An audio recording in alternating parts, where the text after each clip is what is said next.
네, 지금 뭐 연일 탈북어민 북송 문제가 정치권에서 큰 이슈인데요. 공방이 계속되는 중에 박홍근 민주당 원내대표가 지금 국민의힘에서 새롭게 제기한 의혹이죠. 탈북 브로커였다. 이 주장은 거짓 주장이다. 이렇게 반박을 했습니다. 근데 이게 탈북 브로커인 게 맞는지 안 맞는지가 중요한 게 아니라요. 예. 이게 문재인 정부에서 처리해서 종결 지은 사건이잖아요. 그런데 여기에 대해서 우리 국민 다수나 정치권 언론이 100% 신뢰할 수 없는 상황을 만들었다. 이런 여러 가지 의혹과 논란을 촉발시킨 것만으로도 문재인 정부에서 매우 미흡하게 아마추어적으로 일처리를 했다는 게 문제의 핵심인 것 같습니다. 그리고 제가 누누이 강조하는 건 지금 이 북송된 탈북어민 2명이 흉악범이냐 아니냐에 초점이 맞춰질 것이 아니라 예. 설령 그러한 범죄를 저지른 흉악범이라 하더라도 이런 주먹구구식 절차를 통해서 5일도 안 되는 시간 만에 번갯불에 콩 구워 먹듯 고문이 뻔한 그리고 뭐 직결 처형도 가능한 북한이라는 나라의 이 두 사람을 인계하는 것이 과연 국제사회가 우리 대한민국으로 바라봤을 때 합당한 기준이고 절차였느냐에 대해서 문제 제기를 하는 거지 이분들이 진짜 흉악범이었는지 증거가 있는지 또는 뭐 탈북 브로커인지 이건 저는 부차적인 문제라고 생각을 해요. 근데 브로커라는 거는 이제 국민의힘에서 이제 제기한 의혹이기 때문에 이 제보의 신뢰성이 어느 정도인지 이건 또 시각이 좀 다른 것 같습니다. 네, 이거 국민의힘 내 이제 탈북자인 태영호 의원 같은 경우도 탈북 브로커설에 너무 힘을 실는 건 조금 조심할 필요가 있다, 신중할 필요가 있다고 말을 하는데요. 그래서 제가 이 자리를 빌려서 국민의힘에도 당부하고 싶은 건 여러 가지 의혹이나 제보를 받아서 국민들께 알려드리는 것은 좋습니다만 이 문제의 본질은 이 2명의 탈북어민이 브로커이냐 아니냐, 흉악범이냐 아니냐가 아니라는 것. 이 절차상의 미흡한 점에 대해서 우리가 책임을 묻고 그 책임이 과연 국정원 정도에 있었는지 아니면 최근 나온 언론 보도처럼 서훈 국정원장 없는 자리에서 노영민 당시 대통령 비서실장이 회의 주재하고 결정했다는 거 아닙니까? 그럼 청와대가 어떤 정치적인 이유로 이런 조치를 빨리 단행하도록 힘을 쓴 것은 아닌지 등등의 초점을 맞춰서 국민들께 의혹을 밝혀드려야 되는 거지 또 너무 무분별한 의혹 제기를 하다 보면 전선이 흐려지면서 아니 그래서 국민의힘이 진짜 하고 싶은 말이 뭐야? 라는 국민들의 질문이 따라올 수 있다는 점도 명심해야 될 것 같습니다. 예. 네. 김선희 평론가님 어떻게 보십니까? 뭐 아주 정확한 지적이에요. 예를 들어서 이것을 TF 단장이신 분이 처음에 얘기한 거잖아요. 네, 네.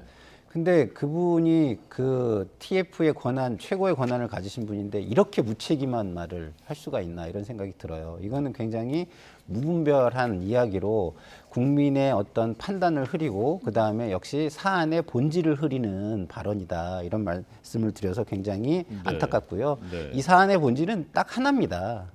귀순을 어떻게 할 것이냐, 귀순을 인정할 것이냐, 인정하지 않을 것이냐의 모든 게 들어있는 거예요. 그래서 우리가 앞으로도 이렇게 판단을 할 때 귀순이 아닌 경우는 딱 2가지뿐이 없다라고 저는 생각하거든요. 귀순이 아닌 건 딱 2가지가 뭐냐면 내가 북으로 넘어가겠다, 자진 이사 하나. 네, 그 두 번째는 이 사람은 간첩이니까 귀순이 아니다. 오히려 스파이지 아니 그 귀순이 아니다. 이거 2가지뿐이라고 저는 생각하는데 네, 네. 그러면 본인이 나는 귀순할래요라고 했다고 한다면 그 시점에 따라서 제가 판단을 할 다른 사람이 판단할 수 있을까요? 네. 저는 아니라고 생각합니다. 그 시점이 언제라도 본인의 의사가 뭐 뒤늦었더라도 나는 귀순하겠습니다라고 한다면 그건 귀순으로 봐야 되는 것은 아닌가 저는 이런 생각을 하거든요. 그래서 이 귀순의 기준을 지금 잘 마련을 하는 것이 재발을 방지하는 데 굉장히 중요하고요. 그리고 앞에 사안에 대해서도 잘했냐 잘못했냐를 판단하는 건 전부 다 귀순의 진정성을 어떻게 판단할까에 놓여져 있습니다. 그러면 나머지는 다 결정되는 거예요. 왜냐하면 귀순을 인정해주면 우리 국민이 되는 거거든요. 우리 국민이 되는 상황에서는 이전 정부, 우리 민주당 정부가 한 게 잘못했다라고 인정할 수밖에 없는 것이고 네. 귀순을 인정할 수 없다라고 한다면 그 행위가 어느 정도 명분을 얻는 것이죠. 네. 흉악범이냐 아니냐는 거는 제가 볼 때는 본질이 아닙니다. 네. 예. 그 부분이 본질이 아니라 하더라도 이제 그 초기에 알려졌던 것들과는 달리 SI가 당시 이제 그 특수정부가 북한군 쪽의 그 감청 내용인데 15명 죽이고 도망간다더라라는 전원 형태의 단 한 줄 들은 것밖에 없었다라는 주장이 이제 국민의힘에서 제기되고 있고요. 그다음에 그 두 어민의 진술이 일치하더라 따로 조사했는데라는 게 당시 발표였는데 살해 수법이나 뭐 도구에 대해서 진술도 일치하지 않았었다라는 주장 이런 부분은 또 밝혀야 되는 건 아니겠습니까? 그러니까 그런 것들이 정쟁으로 가서는 안 된다는 말씀을 저는 드리고 싶고요. 네. 이것은 정말 드라이하게 수사를 통해서 밝혀야 되는 거예요. 근데 이게 지금 저는 국민의힘 쪽 현 그 여당과 정부 쪽에서 잘못하고 있다고 생각하는 게 뭐냐면 여기에 통일부를 나팔수로 세우고 이것을 여론을 그 몰이하듯이 여론몰이 하듯이 끌고 가는 게 국민들이 굉장히 거부감을 느끼는 지점이라고 저는 생각해요. 이게 굉장히 드라이하게 팩트를 중심으로 그 설명을 하듯이 이렇게 수사 중심으로 갔다면 국민들 대다수가 뭐 인권에 대한 인식이 굉장히 높아져 있단 말이에요. 예. 국민 수준이 굉장히 높아요. 그렇기 때문에 이거를 알아서 판단을 해주셨을 텐데 이거를 전 정권에 대한 마치 보복처럼 여론몰이로 가져가니까 국민들이 그거에 대한 거부감이 굉장히 강한 겁니다.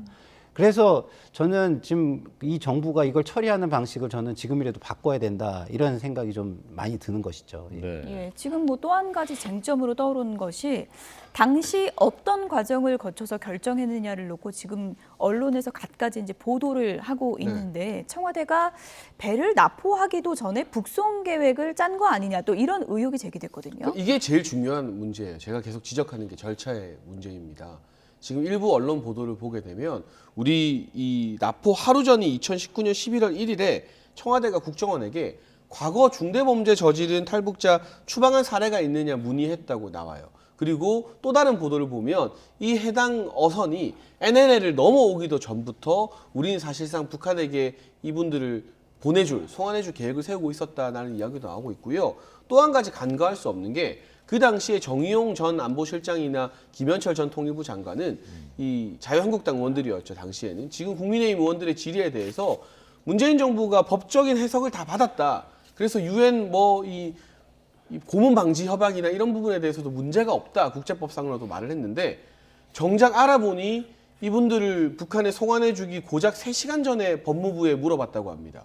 그런데 법무부에서는 법적인 근거가 없다. 논란이 있을 수 있다. 조심해야 된다라는 신중한 의견을 전달했다고 하고요. 그러면 의견을 물어본 시점도 사실상 송환이 다 결정된 다음에 요식행위로 법무부에 물어본 거 아니겠습니까? 그리고 법무부에서도 이건 좀 위험하다. 법적인 근거가 없다는 의견을 밝혔고 그럼 대체 누구한테 물어보고 결정한 겁니까? 청와대 내부의 법무비서관이 이런 걸 결정할 수 있습니까? 다 같은 사람들인데요. 외부기관, 정부 부처, 대한민국을 대표하는 법무부 의견을 물어보고 공식적으로 확인을 받았어야 되는데 그러한 절차도 없이 정의용 전 실장이나 김현철 전 장관이 국회에 나와서 자신들은 법적인 해석을 다 받았기 때문에 예. 이 모든 과정이 합법이었던 것처럼 말했던 것. 그러한 영상들 자체가 저는 이 사건이 고발되었을 때 두 사람에게 법적 책임을 묻게 하는 근거가 될 수 있다고 해서요. 다시 한번 강조드립니다만 흉악범이고 아니고가 중요한 것이 아니라 이런 절차상의 미흡 문제가 2020년대 이 대한민국, 물론 이게 2019년 일이긴 합니다만 예. 현대의 대한민국이 이 전 세계에서 10위 수준의 경제 대국인데 이런 말도 안 되는 주먹구구 절차로 두 사람의 생명을 사실상 대리 처형한 거나 마찬가지거든요. 북한으로 가면 처형되는 게 100% 확실한 상황인데 이런 식의 비인권적 절차를 우리가 그대로 용인해야 하는가의 문제라고 생각을 합니다. 네.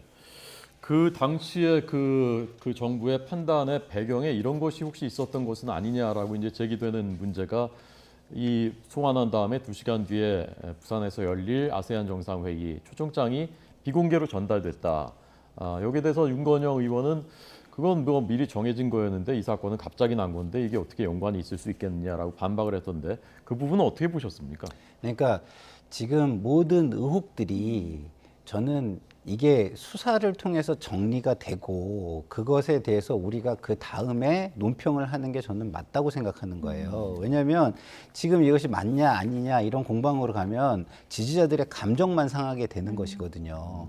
자, 법상, 절차상 문제가 있는 것을 간과하자는 게 아닙니다. 그게 문제 있으면 그걸 당연히 짚어야죠. 이게 재발되지 않게 해야죠. 그리고 제가 이 장해찬 단장께서 말씀하신 어떤 전제들이 다 사실이라면 저도 우리가 잘못했다고 생각해요. 저는 개인적으로. 네. 그런데 중요한 건 뭐냐면 이 모든 우리의 지금 막 이야기하는 행위가 수사의 방향, 재판의 방향에 영향을 주기 위한 행위라면 정말 잘못됐다는 겁니다. 네, 네. 자, 우리가 그 국회에서 제가 오래 활동을 했지만 정부가 자료를 가장 안 주고 자기들의 의견을 가장 안 내는 것이 뭡니까? 딱 두 가지입니다. 수사 재판에 영향을 주는 자료 절대 안 줍니다. 네. 의견 내지 않습니다. 국가 안보와 관련된 거 절대 자료 안 주고 의견 내지 않습니다. 근데 이 두 가지가 가장 자료를 안 주고 자기들이 기피하는 건데 정부가 먼저 나서서 이런 얘기를 먼저 하고 자료를 먼저 내요, 지금. 그럼 이게 관행상으로도 좋겠습니까? 저는 결코 좋지 않다고 생각하는 거죠. 그래서 지금 말씀하신 것들이 전부 다 특정이 이미 됐다면 그 질문에 대해서 제가 저희가 좀 잘못했네요. 우리를 반성해야죠. 저부터 반성합니다. 그리고 저 외에 다른 우리 소속 당에 소속된 지도부나 정치인들도 반성하셨으면 좋겠습니다. 이렇게 제가 논평을 할 텐데 저는 이걸 정리하는데 이런 것들이 지금 국민 통합이나 여러 가지 미래로 나가는 관점에서 하나도 도움이 되지 않는다. 이런 말씀을 먼저 드릴 수밖에 없는 거예요. 네. 끝으로 그 국민의힘에서 JSA 간다고 하던데 이게 뭐 여론용이다 이런 또 시각도 있고요. 현장에 가서 뭐 점검할 게 따로 있는 건가요? 뭐 글쎄요. 일단은 그 JSA 그 판문점 쪽에서 이 2명의 탈북 어민이 안대를 쓰고 포승줄에 포박당한 상태로 인계가 됐잖아요. 거기에도 법적인 근거가 사실은 없는 거거든요. 우리가 그 어떤 흉악범이라고 한들 요즘 세상에 안대 씌우고 그런 식으로 이송을 합니까? 그와 관련된 절차, 그 당시에 그곳에 있었던 분들이 여전히 아마 근무하고 있는 분들이 있을 겁니다. 그럼 누가 어떤 권리로 그분들에게 안대를 씌우고 그 포박하는 과정에서 또 영상을 보면 한 분이 이제 안대가 걷어지자 자해를 하잖아요. 그때 야야 하면서 달려가면서 팔을 잡았던 사람들이 있어요. 이게 뭐 경찰이라는 말도 있고 여러 가지 이야기가 있는데 경찰이 그렇다면 그 JSA라는 판문점 구역에서 그렇게 물리력을 행사할 법적 근거가 있는 것인가 등등을 현지에서 점검해 볼 수도 있고 그리고 이 사안이 왜 중요한지에 대해서 국민적 관심을 고취시키는 의미도 있으니까요. 다녀와서 어떤 메시지가 나오는지 좀 지켜봐야겠습니다. 네. 여기까지 줄이겠습니다. 지금까지 장해찬 단장, 김상일 평론가 두 분이었습니다. 고맙습니다. 감사합니다. 감사합니다.